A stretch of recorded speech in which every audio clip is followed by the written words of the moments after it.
여러분 안녕하십니까, 김문성입니다. 2022년도 변액보험 판매관리사 자격시험 대비 마지막 4장 보험공시 예금자 보호제도 함정을 찾아라 시작해 보도록 하겠습니다. 자, 96번 적기시정조치 딱 넣으면 얘는 수시공시 항목이네요. 적기시정조치 재무구조 및 경영 환경에 중대한 변경을 초래하는 사항, 불안전 판매 비율, 재무상태표 등은 수시 공시 사항으로 발생 즉시 공시해야 된다. 자, 일단 맞는 것부터 하나씩 없애보죠. 자, 수시 공시 항목은 맞네요.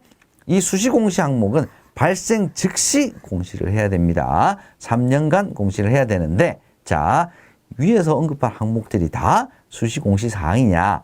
자, 불안전 판매 비율, 재무상태표 등은 정기 공시 사항입니다.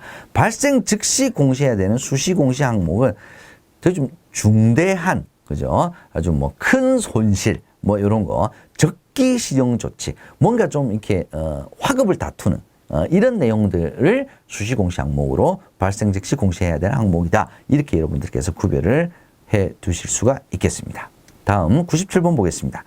변액보험의 경우 월 1회 이상 보험 계약 관리 내용을 계약자에게 제공해야 하며 자사운용 보고서는 연 1회 이상 투자자에게 교부를 해야 된다.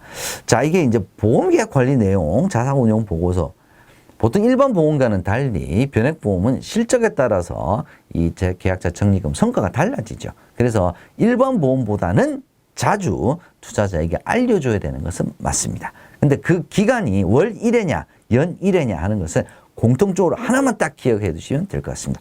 월 1회도 아니고 연 1회도 아닙니다. 기준은 분기 1회, 즉 3개월에 한 번씩, 분기는 3개월이죠. 3개월에 한 번씩 반드시 보험계약 관리 내용, 자사운용 보고서는 계약자, 투자자에게 알려줘야 한다. 이렇게 기억을 해 두시기 바랍니다. 98번 보겠습니다. 변액보험의 특별 개정은 보험업법상 투자 신탁으로 보고 있으며 자사운용 보고서를 당연히 투자자에게 교부를 해야 된다. 자사운용 보고서를 투자자에게 교부해야 되는 것은 맞는데, 자, 변액보험의 특별 개정은, 변액보험은 보험업법도 적용을 받고요.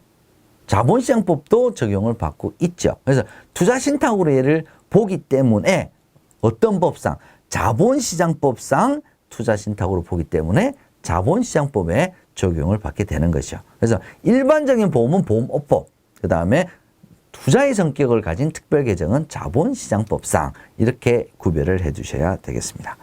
99번 보겠습니다. 예금보험공사가 보호하는 금융회사, 예금보험료를 내는 그런 금융회사가 되겠네요. 이걸 우리가 부보금융회사라고도 합니다.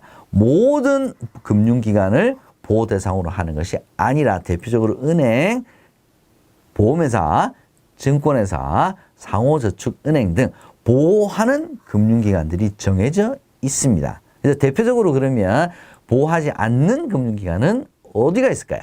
신협, 새마을금고, 그 다음에 농수축협의 지역조합, 이런 데는 보호대상 금융기관에 해당되지 않습니다. 그러므로 모든 금융기관을 보호대상으로 한다는 것은 잘못된 지문, 즉 함정이 되겠습니다.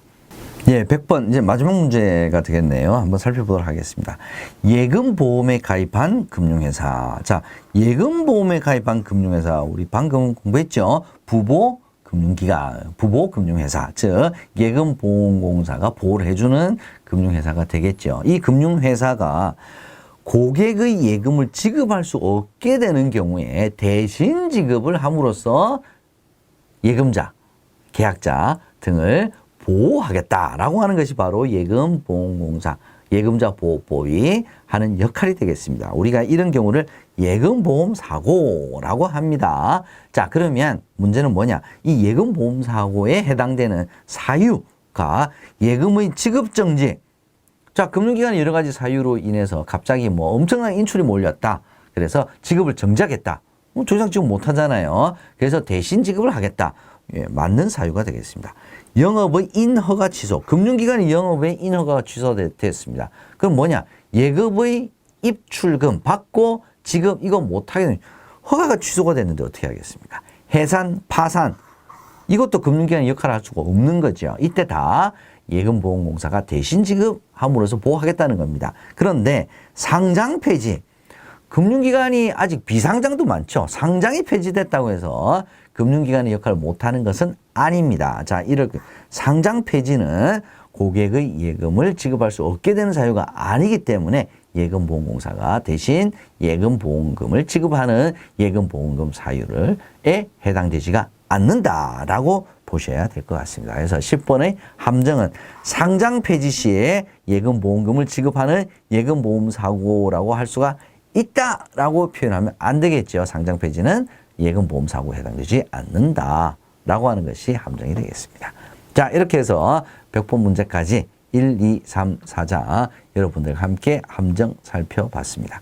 제가 제일 처음에 1편 말씀드릴 때도 말씀드렸지만 이 변액본무 시험은 최근 한 2, 3년 동안 큰 변동이 있는 것은 아닙니다. 그래서 기본 문제보다 더 충실하시는 것이 빠른 시간 내, 즉 단번에 합격할 수 있는 비결이 아닌가라는 말씀을 드리면서 2025년도 상반기 기출문제를 중심으로 한 함정을 찾아라 여러분들과 함께 했습니다. 꼭 좋은 결과 있으시기를 바라면서 강의 마치도록 하겠습니다. 여러분 수고 많이 하셨습니다. 고맙습니다.